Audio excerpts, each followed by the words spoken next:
All right, Afghanistan, debt and detainees. There's a few issues that have come to the surface. Joining us for a discussion, Esquimalt Juan de Fuca MP, Dr. Keith Martin. Keith, thanks very much for joining us today. Good morning, Murray. I know you've seen firsthand what's taken place in Afghanistan over the years. There is a move to forgive the debt in a bid probably to get some stability to the country. Are you in favor of this move?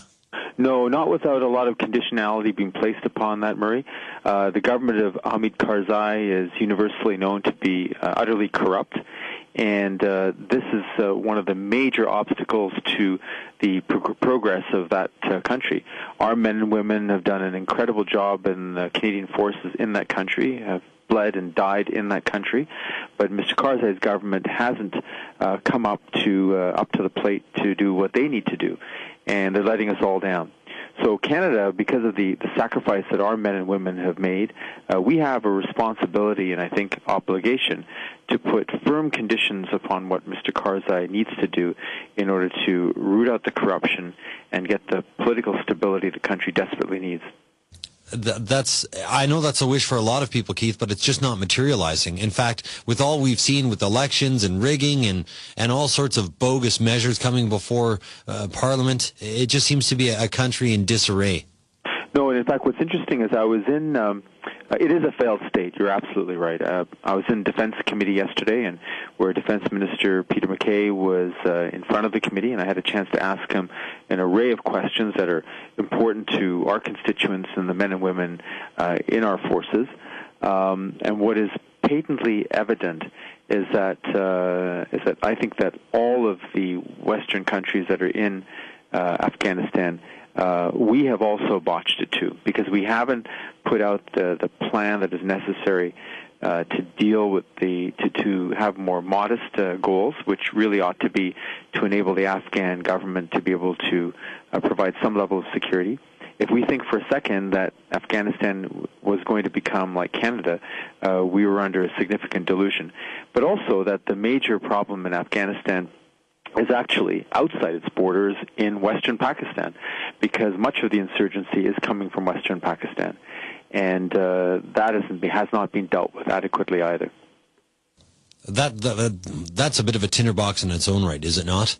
Oh, it is. It really is. And despite the fact that the government in Pakistan, again being utterly corrupt and has been corrupt through governments, is filled with highly intelligent and capable people, unlike the government in Afghanistan, which lacks a lot of capacity. I mean, a lot of the reason why, of course, in Afghanistan there is that level of corruption is, frankly, it's been a way of life. You've got a country that's desperately poor, that has one of the highest maternal mortality rates in the world, and infant mortality rates in the world. Yeah, which is terrible. Which is interesting, is an indicator of the health of a population and the ability of a government to be able to provide basic services to the people. When that's off the scale, as it is in Afghanistan, it really is an indicator of a government's failure to be able to provide for the stability in the country. So there's so many political and problems within the country, Murray. The sooner, we will get out in 2011, but we need to have a plan in place beforehand, which we're not hearing, about what we can do about, as you mentioned, putting conditionality on the Afghan government, enabling them to have some of the capacity they need to be able to take care of their country, regardless of who happens to be in power, and quite frankly, resolving some of the intertribal conflicts that exist in the country. An example, I asked Minister MacKay yesterday, I said, in the Afghan National Army and Police, the leadership is non-Pashtun. The bulk of the population is Pashtun, which were the traditional leaders in the country. Mm-hmm. This is a very unstable situation, and unless that is resolved, stability won't come to the country, because that can fall apart like a house of cards.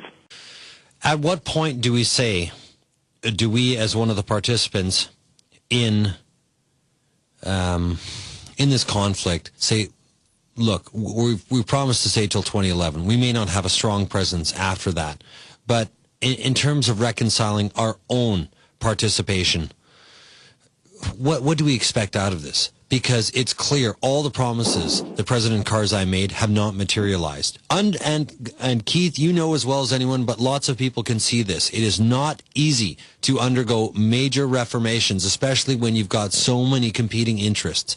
But it isn't working, and his leadership hasn't materialized, and it hasn't made a difference. How do we feel good about sacrificing Canadian men and women in this effort and realize that it hasn't made any change? It hasn't made any difference, and there's been no internal uptake in Afghanistan. That's the most disappointing aspect. Well, I think there have been significant failures in terms of the government, but also some significant successes, and there have been some successes in the country, to be sure, that would not have happened without the efforts of our military, and they have saved a lot of lives in Afghanistan. But there's a long way to go, and that can only come from within, and we need to put the conditionality, because we're spending a lot of our people's money in Afghanistan. But if we step back, Murray, for something much larger, we wouldn't have gone in there if it wasn't for 9/11. And we went in there really to get rid of al-Qaeda. And then the mission morphed from the Western nations into getting rid of the Taliban and essentially providing stability and security in a country that hasn't seen it for decades, in essentially a failed state. The problem now is that the areas which we should be concerned about in terms of terrorism is the fact that there are many other countries where people are being trained in terrorist activities. Somalia, Pakistan, Yemen, the other Gulf states, the Stans, the areas just north of Afghanistan, the former Russian states, and what was then the USSR. You mean the Uzbekistans, the Azerbaijans? Correct. The Kazakhstans, Uzbekistan, Azerbaijan, exactly. Within those countries, there are cells. Within Pakistan, which is the major leading area for the training of terrorists that is there. Somalia, it exists there with support of al-Qaeda. So we've lost sight, frankly, of what our original objective is, which was to deal with and protect our own civilians and deal with those who would attack us.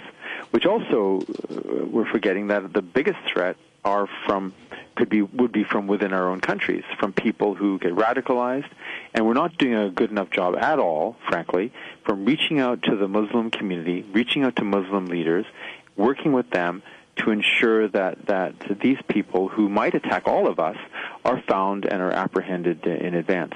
That does not happen, and that is crucially important because the Islamic community, the Muslim community in Canada, is very, very concerned about that, and they, frankly, have also felt a lot of heat and a lot of, I think, frankly, prejudice and discrimination because of what has happened by a very, very, very small number of people who've done horrible things.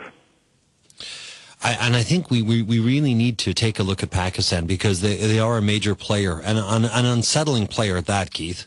It is, and the major centers where al-Qaeda's major center of training, operations, and logistics is not in Afghanistan.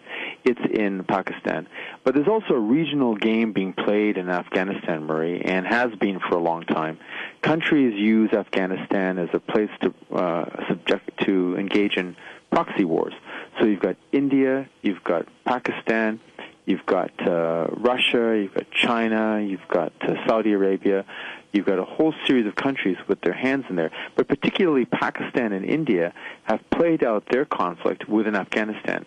And Afghanistan's security is tied to bringing the stability of the other countries together and getting those other countries at the table so they're working for the stability of Afghanistan, not against it.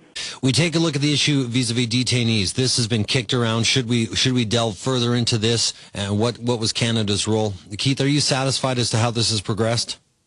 No, the government has been hiding information about this, and I want to just state at the outset that this in no way, shape, or form is in any way to be considered to be against our forces.